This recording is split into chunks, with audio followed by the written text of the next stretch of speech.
Welcome back to another episode of the TwistedTubz podcast. I am your host, Stephen Tuberty, aka TwistedTubz. He is back for another round of banter. He is Brian Regan, aka Brian's Action Figure Reviews. Welcome back to the show, my friend. Thank you for having me back, Tubbs. Not a bother, kid. Not a bother at all. So I mean, like we talked to, I think the last time you were on, it being the first video you did, and my first episode. I think we covered enough ground within the first runaround. But to get stuck into it today, I know we touched on a few things about the channel and showing with the new shows and the new direction and things like that, and we kind of touched on the retro wrestle chat. So I think I was going to open it up in this episode with retro wrestle chat. Okay. Kind of because that's a show me and you are very much a team on. So I mean, it's a good way to burn into the banter, as you will. So like, how did it come about? I mean, like, I genuinely can't remember how we ended up like landing on it. I think like myself and Rich NG, how are you, buddy? We miss you. Sorry, Rich. Hope you're keeping myself and Rich were like talking about current wrestling as a whole at the start. Well, it was kind of in April, wasn't it? April, May, thereabouts of the pandemic last year. Yeah, it was the earlier stages of the year, like. And we were kind of saying, how shite WWE is, and the current state of wrestling back then was pretty bad. So I said, I knew another crazy wrestling fan. Would you be interested in maybe doing a wrestling show once a week? So I got on to you then, and I spliced up a big group chat thing, and we got talking, and retro wrestling chat was born. Yeah, man. And when you think about it, like, I mean, in and around this time, obviously, I mean, I don't know. Obviously, when this episode goes out, like, I don't know what episode we'll actually be hitting on the show, but we're nearly a year in, like, which is crazy feat when you think the fact that, as you said, it started with this idea of like wrestling's kind of shit right now, and Tubbs loves wrestling. Rich is kind of coming back into it, and just you love the older stuff, but you're kind of like re-rex your head, and you're venturing into other kind of promotion. But and we all had a different view and a different kind of attachment to it. I used to wrestle, so I was like, I just I could never let it go. But it was one of those things where we all had a different kind of like mindset coming into it and everything else, and yeah. So I mean, the fact that we started like on the first episode and just bantered on and every single week, and we're nearly a year in. It's insane, but it's been a great ride though. Really good, fun time to be doing it. Yeah, like it was a crazy mismatch of opinions. There was some things we hated, some mostly Rich. Some things we loved. We love your mostly Rich, Tubbs. but yeah, you hate it. Some things we loved, mostly Tubbs, and some things mostly down the middle, which is mostly me. I mean, so go on. No, I'm just saying, like, we all kind of like, Rich doesn't like a lot of things. You love a lot of things, whereas I am very down the middle on a lot of things. So it was a good mix, in my opinion. Yeah, you were very much the middle ground mediator on that show in the earlier days. Now it's, I mean, obviously it took 30 plus episodes, but it ended up becoming a twosome instead of a three-man. For now. For now. I mean, we could very, very well be back in the three-man tent after a while. But for now, it's, as I said, we're running it as a two-man camp. And yeah, it's been good. I mean, it's been good. Like, I mean, we haven't been doing the two-man gimmick on the show a very long. But I mean, I think it's been working as so far. I think with two people doing it, it's a lot easier to keep it to a certain time frame. So like most episodes every week now are 30 minutes at max, 31, 32, some weekends, but it's a lot easier to keep a structure as well, whereas you're not going 1, 2, 3 with each section. You're going, what's your one? Now go backwards, what's your one? It takes longer. So I think some of the some of the episodes we did didn't get a lot of views, and I could see why, because they're overly long. And no, to be fair, some of the matches we did needed to be overly long. But we live in an age of where people want fast, short, good content. So, like, if someone sees something at 48,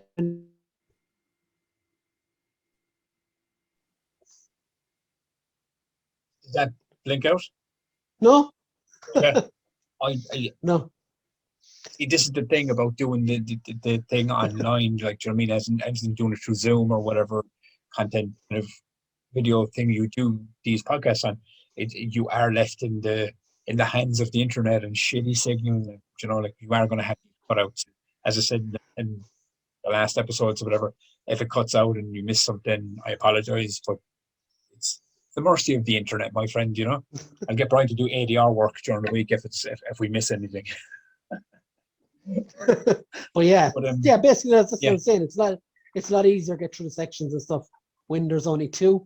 But again, you're losing as well, because you don't have that you third are. opinion. So, like, it's much of a muchness either way. It's workable, you know. So yeah, No, I agree, because when we had the three people on it, I mean, obviously, I mean, the argumentative side of it would have been very much myself and Rich on being split on things, mainly HBK and Shawn Michaels things. But you know what I mean. But at the same time, it was, I think, it was all in good fun at its yeah, core. of Do you know what I mean? It was all course. banter, and do you know what I mean? And it did make for great entertainment in its own right. But yeah, as you said, it's, I do think when you have it, when it is just a two-man thing, it does become shorter, because you're getting to the end of the episode faster and things like that. Mm. But as you said, you still you lose that third element. You still lose that, like, kind of like switch of opinion back and forth. But look, and as I said, it might not be forever, and we might end up back in, getting the band back together for one more run, as they say. So Mm. we'll see how the year goes. But yeah. So I mean, like, and the just switching gears to, like, another show you're doing. Are you allowed to talk about the Marvel show? Yep. So I mean, like, run me down through that, like, and let me know what's the concept of it. Like you were saying, it's a weekly show that you kind of deep dive into Marvel stuff, but just So basically, we started this the first week of WandaVision, the awesome new show on Disney Plus, and it's me and two other YouTubers, Super Sorrel and David Displays Model Behavior, and we all kind of do the similar things. We all review action figures, go into Marvel stuff and what have you, and comics and the whole lot. And it's just, I think it was Ash's idea. Super Sorrel, Ash Sorrel is his real name. It was his yeah, idea to kind of. I had him on my own thing last year, my pop culture interviews, and he said to me since he'd always wanted to what's that word? interlink. Work with other people anyway.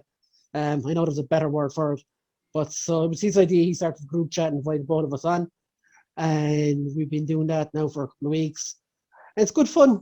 Um, it's good to hear, like, we do cover Marvel news such as action figure news, Marvel shows like Falcon and the Winter Soldier now as well, as much, and any other movie news.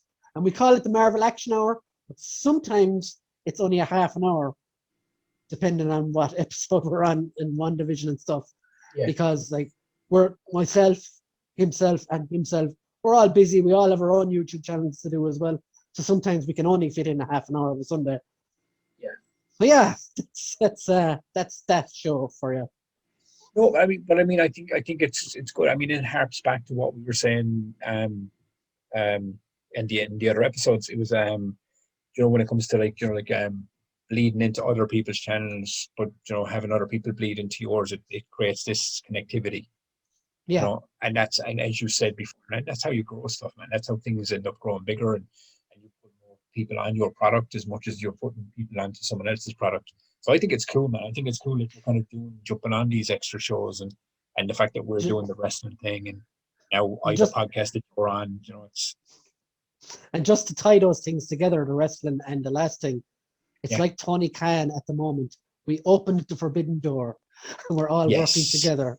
I mean, look, I mean, I mean, whoever thought, I mean, going back to the wrestling side of it, whoever thought you would see that in 2021? Impact, AEW, Ring of Honor, not Ring of Honor, but like New Japan Pro Wrestling. Ring of Honor is part of it as well. And Ring of Honor, all like interlinking and working together. And then you have WWE sitting over here on this big mountain going, no, I don't want to. And they were invited.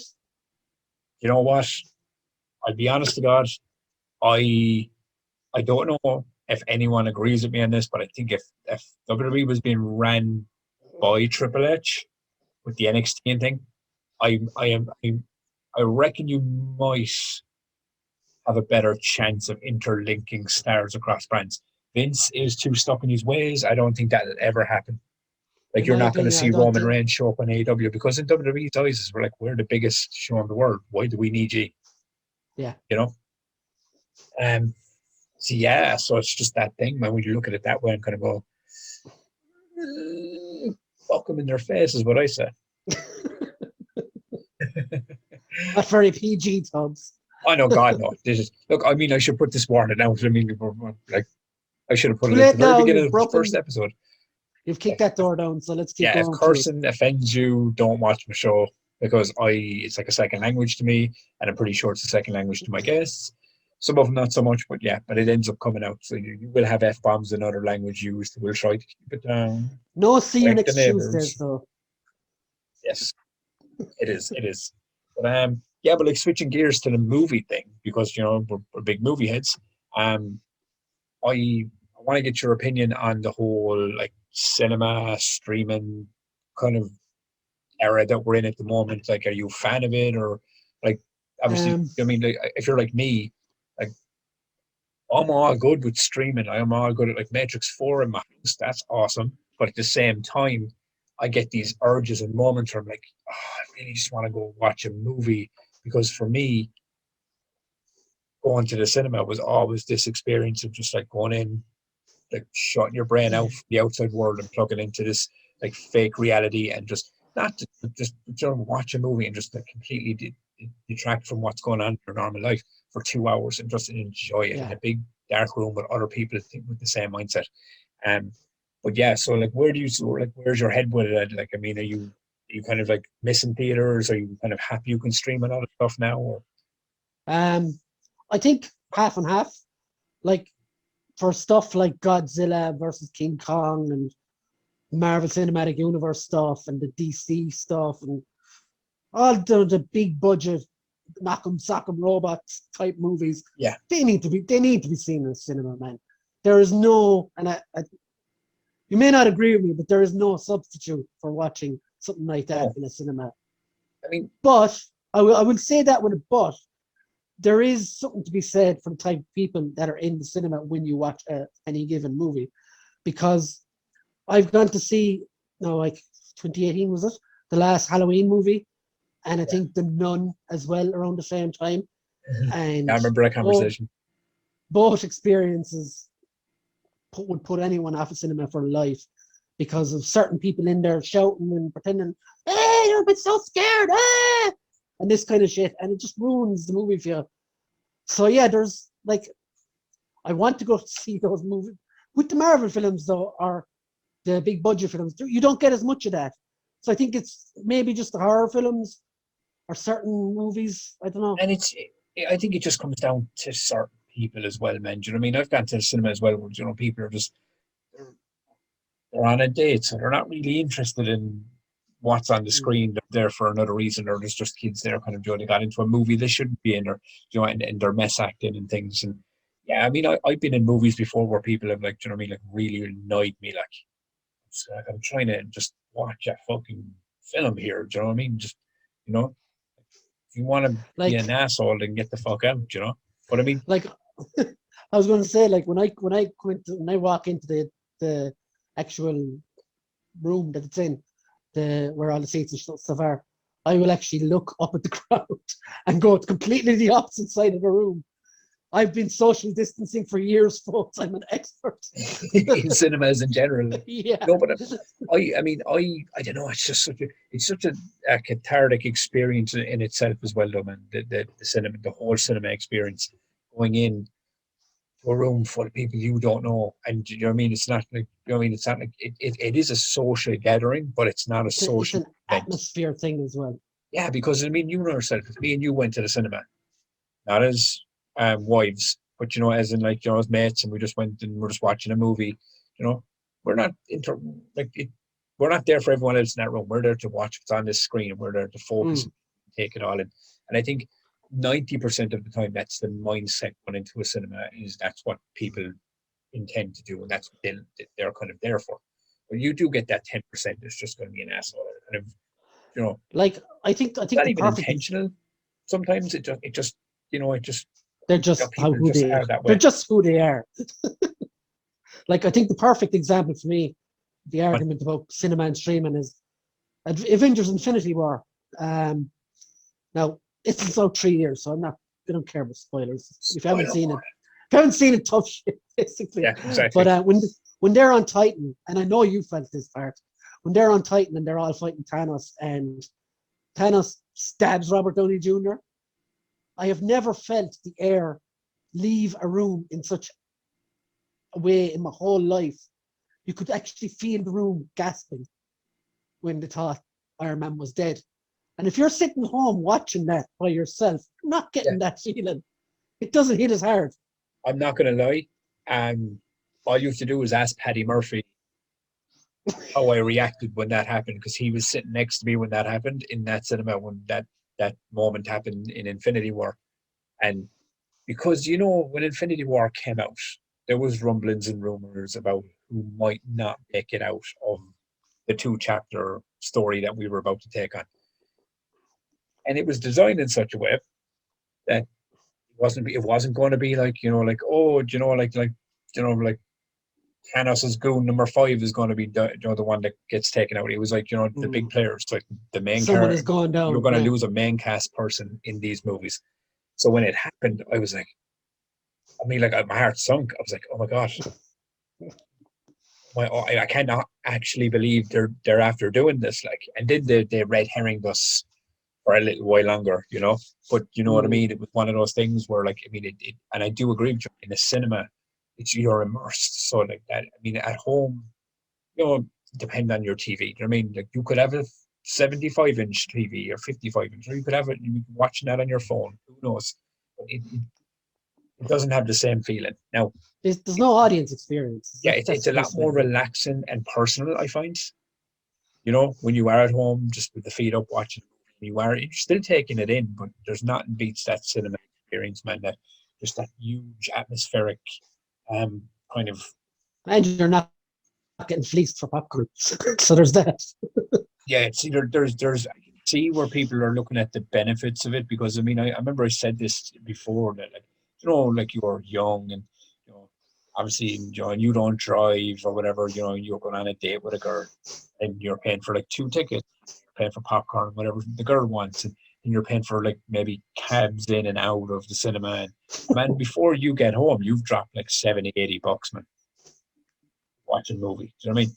It broke my mind when people lost their minds. Like, oh, I paid 20 quid for wanting to watch a Disney movie at home. I was like, you would spend that in a cinema. Like, Yeah. it's the same thing. You're just getting the experience of the cinema hall. I get it from both sides. I do. Um, People are kind of like, they pay for the experience, so they're okay with it. They're not paying 20 quid to sit at home and do it. But at the same time, if Black Widow comes out on like Disney Plus, I would pay 20 quid to watch that movie. I was just about to say that. Like Certain, I wouldn't I pay think I for. think they charged 30 for Mulan actually. And to go back to this again, you look at it like, now correct me. Look at, lads. I talk on this show. If I'm wrong, correct me in the comments. Let me know. But as far as I'm aware, on the whole streaming thing, Mulan overall made more than Tenet made off the Yeah. streaming platform. So it works. I mean, there's no argument to say it doesn't. And you look at HBO Max, and you look at all these. Do you know what I mean? The subscriptions are going up, because the minute HBO Max announced that their entire year cinema catalog was going to be, on the thing, and then now you look at Disney Plus with Stars coming out on the 23rd of February. Mm. You know, um, as well. It's one of those things when you look at it, um, it's I don't know. I mean, before I think I've melted my own brain trying to think about this, man. But I think like for HBO Max, firstly, like yeah, they need to bring it over here as well because it's not here at the moment. And I know you can do some VPN trickery, which is also illegal to yes, get it working. But like nowadays, the likes of Kong and Mortal Kombat and Justice League yeah, Remastered, they're all coming out on HBO Max, and that's currently not available over here. So the amount yeah. of people who are going to turn to those movies, that's the other side of it. Whereas if they were in the cinema, I'd be the first in line to see all three of those films. Maybe not I mean, Justice League because that's a long 4 hours. I mean, look, but you know me, like I'm a DC head. I do love my DC. Like, Mm. I do love Marvel as well, But but I would. This is the difference. It's like Lord of the Rings for me, like the extended versions. Like I would have sat in the cinema and watched those extended versions. Mm. Certain movies will keep me there all day long. Certain movies will make me pay 20, 30 euros on a streaming service to watch. All Mm. movies won't make me do that, because Yeah, like yeah. there are some movies that I will go. I'll wait till it's out on like Amazon Prime or Netflix or whatever. You know. But the Disney Plus ones will come to regular Disney Plus after a while anyway. Of course, yeah, but I Because mean, that's when that's when I watched Mulan. but like for me, I was seeing, and it's not even sort of saying it's like not supporting the thing. It's like I mean, I was never a big Mulan fan, so Same. so I wasn't looking forward. I wasn't kind of running out to watch the Mulan movie. Now I can watch it now because it's on Disney Plus now, but. But Not for great. something because I do dig the crap out of the Marvel movies and I do enjoy the crap out of them, but I do think so. Like if they did put Black Widow up on the streaming site, and even if there was like a 20 euro charge and a 30 euro charge, I would pay it Mm. because I mean, when does that work? Because I didn't get Mulan. Like, do you I rent it think for I think certain it's like two? 30 euro or something like that. You obviously you get it for like a couple of days, right? Maybe, yeah. Yeah, Like so I'd watch the crap out of it. what I saw as well was today, and I don't know how relevant this is when this is posted, but there was a leaked Disney thing that at, once Winter Soldier and Falcon is over, Black Widow will come on next Friday on the premium thing, and the week after that, the making of Black Widow will come on it. Then I saw that. the week after that, Loki. Then when that's finished, Eternals and the making of that. So like if they all come on Disney Plus, I'll buy them all I mean, because and you have to look at it as well, right? Because I think the plan. I mean, when you think of that, right? So what's the two movies that we're getting? Like, if that's the design. three, there's Shang-Chi as well. Oh yeah, so it's Black Widow, Shang-Chi, and Eternals Mm. this year, and the entire rest of the year. Think about it this way, right? This is the There's first TV year shows. in a Marvel calendar that they've nearly filled out every single week with Marvel content. Like, man, it's a It's no-brainer. It's crazy. €7 a month. Obviously when this video comes out, probably stars will probably already be live. It'll be an extra euro, and the amount of content that's going to be on that app then, it's a no fucking brainer. €8 a month, man. And Mm. you know, But Disney I'm, isn't supporting this video, but I'm telling you, it's well worth it. but to go back to the original conversation, like I'm Yeah. hoping by the time Eternals is on Disney Plus that it will also be in the cinema because I would love to see it in the cinema. See, I mean, I think now look, I've said it before. It's kind of like when Guardians came out. I openly even said it, Joe. I don't really know a lot about these characters. Thanos is in Eternals. There you go. Is oh yeah, so this kind of is so explain this to me. Is the Eternals going to be a prequel based movie? Yeah, because the Eternals in the comic books, right? They're the first.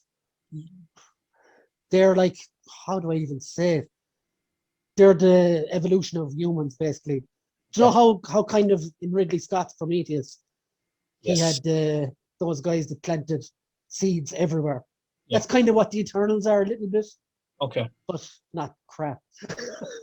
And yeah, but just as you were saying there, about Prometheus, actually, just we let's That was a slightly nice shift over segue, gears. wasn't it? Well, yeah. That was a I'm nice trying my segment. best to find my spots and stuff. But no, with Prometheus, like, did you hate that movie? No, but I can understand why we Aliens fans did. Okay, I'm in the complete same bubble and camp as you on this one. I totally get the loose ends and the plot holes, and I understand why people actually didn't like it. But There was a it's lot of stupid choices made by characters in it. oh yeah, hands down. Some of the things that they did, some of the like these two guys were scientists. No, we're getting the hell out of here. 20 minutes later, oh look at that lovely little snake. Hello, little baby. You're going, you're a fucking scientist and you You're a ran away. fucking Why did you? moron. Yeah, there's so, but it's one of those things where I don't know. Sometimes movies are like that. It's like I said to you before Mm. with the Resident Evil movies. I know every single one of them are terrible, but I will happily sit down and watch it. I had Sometimes you to, I just had to, need that kind of a film. I had this argument with my mate the other day as well about the X-Men movies, and I think I kind of said something similar to you a few weeks ago as well. Yeah. I find the Resident Evil movies and the X-Men movies are great action movies, but they are fucking terrible movies for the fans. Oh yeah, they're terrible Resident Evil and X-Men films. You know, Yeah. that when you base it around the content that they're taken from. But yeah, it's just like as I said. I mean, I think sometimes like me and my brother, John. Obviously, you know Jonathan. Um, Mm. we went to the cinema to watch Clash of the Titans and Wrath of the Titans. Now, both those movies apparently flopped, and they weren't well received. A lot of people I even know just hated them. They were terrible. Me and my brother, we ate up every second of those two films, and I think it was because me and my brother John normally wouldn't like went to the cinema a lot together. So when we Yeah. finally got there, and he loves his action, like he's like Clash of Titans, Fast and Furious. He loves all those kind of movies as well. I think everyone has their kind of, like their genre that everyone hates that Guilty they love. pleasure. Yeah, they're guilty pleasures. So I think it was like, when you were saying, we go back to what we were saying about the cinema, it's that experience you get with going to a cinema. Like you end up liking movies that like you probably would never have watched at home because Like, they remind you of, oh, I went to see that with my brother, or I went to see this one with this person. I can relate to what you said there. Um, Myself and my dad always used to go to see new Star Wars releases, and my brother as well. And The Force Awakens, I know I went to see it with you guys, I think, as well. Yeah. But the following couple of days afterwards, I went with my brother and my father. The first time, and still the first time, only time, the three of us have all gone to the cinema together to watch something. And I fucking love that movie. I love The Force Awakens. See, But it'll always again, have that memory now for me, like, and it is because I mean you're in a cinema, and as I said, as a cinema is an experience in itself. You know what I mean? Because the mm, screens are so big, the sound, and it's just during the dark room. It's really cool. It's really, and it worries me that like this generation, like my youngest kids now as well, probably won't, because they've never been to a cinema. The twins. mm. So I'm wondering if they go away, will they ever experience that? You know, I don't think they'll go away. it's insane. I mean, no. I think look, come here, I think it's a viable business once the world starts to kind of right itself and sort itself out. I think these things will like everything that's been lost now will climb back in. Slowly. There's a what's the best way to put it? I'm attractive. It'll all slowly come back eventually. There you go. See, I lost my train of thought. He knew it. This is how well we know each other. He was like, he's lost his train of thought right there. So he jumped I in. was going to let you Yeah, hang for another while, but I was like, no, that's just cool. that's all I had in my head was like, I'm damn attractive. And you just like, oh, he's gone. But yeah, but like like with as I said, with the pandemic and all that, have I lost you again? No, I'm still here. Yeah, my camera froze.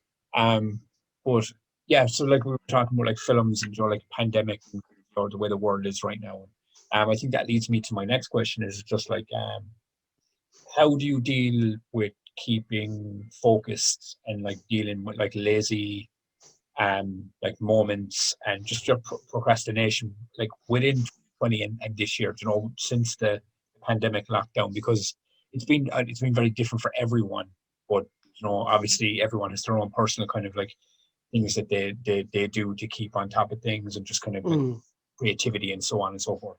I think I was just like asking, pick your brain, and like when you found yourself getting like lazy and not wanting to do anything, like what was your main drive and kind of what got you to kind of like, like just get up and record and do the things? Because obviously I didn't do that last year. So I think like on a day-to-day business, I don't record every day. of course, So like that motivation that you get, use it. Yeah. So if I wake up in the morning, I'm like, tired, don't want to do shit. I don't do shit. But the next day I wake up and I'm like, been tired by the end of the day, but I'll have a week's work done in one day. That's kind of how I work. So if I do have those moments, I can sit and let them wash over me, kind of, do you know what I mean? Rather than forcing myself to do something I don't want to do, therefore making myself dislike the actual thing that I'm going to do. Yeah. So I think, like, I don't know. For me, it's a sort of a process. I don't know. Like if I was forcing myself to do this every day, I wouldn't like it, and I would get sick of it. Yeah. So you need to find a balance. You need to pick your spots, pick your moments. Yeah. I think is the best way to describe it. So, as we're coming to the end of this episode, and we've been talking about pandemic and kind of things like that, and just 2020 as a whole, and kind of how much of a fucking dumpster fire it was, and creativity and so on, and the state of cinematic presence and digital, the whole lot. I think my last question to you is, off the top of your head, what would be the 3 songs that you would have taken out of 2020 with you? 3 sounds. Just 3 songs that like stick out in your head that like that became your because it says a lot about a person living through 2020 and the songs that come out.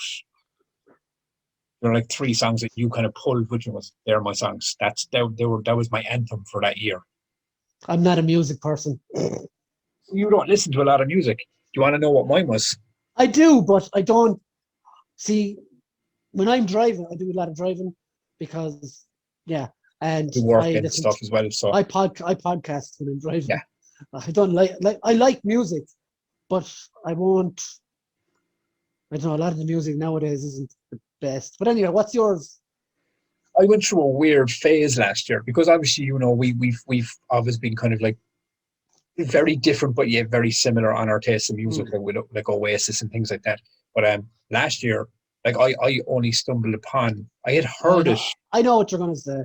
You remember the song because I went on a rant. I mean, I think I became my altar for about 4 months of the year last year. Was Disturbed's The Sound of Silence.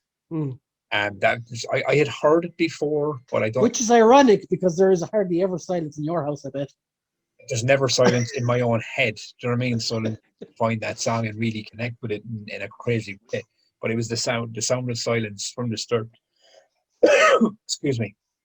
I had heard it before, but whatever mindset I was in, I ended up listening to it again, and then it was just bang. Like, oh. But then, well, it's a fantastic song. It is a fantastic song. It's an anthem. That's what I find. It's just a mindset music, But the second one was The Weeknd, Blinded by the Lights. I just loved it. And I'm going to tell you why in a minute. And then the song came after that. It was Miley Cyrus, Midnight Rush. But do you know why I fucking love those 2 songs? Not the sound of silence was more, I think, me trying to get out of the fog that was my own head last year, like everyone else, And I think that kind of like complemented how my mind was so muddled for a kind of a partition of last year. The other 2 songs was, man, late last year I went into a fucking 80s phase. Like I was on YouTube. I was lapping up 80s everything. I love 80s music. So those 2 songs in 2020. It was just the vibe of the 2 songs, how they sounded, and I think they were purposely designed to sound like 80s music, the way like the synthesizers. It's crazy. But yeah, Miley Cyrus and fucking The Weeknd like fell into my favorite songs of last year, which is wild, Did you enjoy his Super Bowl show? What was that? Did you enjoy his Super Bowl show? I didn't Weekend. actually see it. I I genuinely thought didn't. like I stayed up to watch the Super Bowl and I fell asleep. That's what happened to me. Because I normally do. I mean, if the Steelers, now I'm a big Pittsburgh Steelers fan, but if they were actually playing, I would have like done this. I would have kept the eyes open, like But yeah, it was a crazy. It's been a crazy ride. It's been a crazy fucking year. Do you know what else is crazy? Tubbs is going to attempt to end this video. Smooth, fast, and collective. Brian, thank you so much for coming back and being a anytime. guest on my show yet again. Anytime. Anytime, and it will happen again. My God, it's going to happen again because we just click. You know, it's like that Chandler meme. Yeah, we get it. He gets me, I get him, and a little bit on the side. You know what I'm saying? Well, chicken. But anyway, this has been the TwistedTubz podcast. I am Stephen Tubley, aka TwistedTubz. He is Brian O'Regan, aka Brian's Action Figure Reviews. He will be back. So will I. We have bantered, and we will banter again. Put the thumbs in the air, and we will see you in the next cartoon.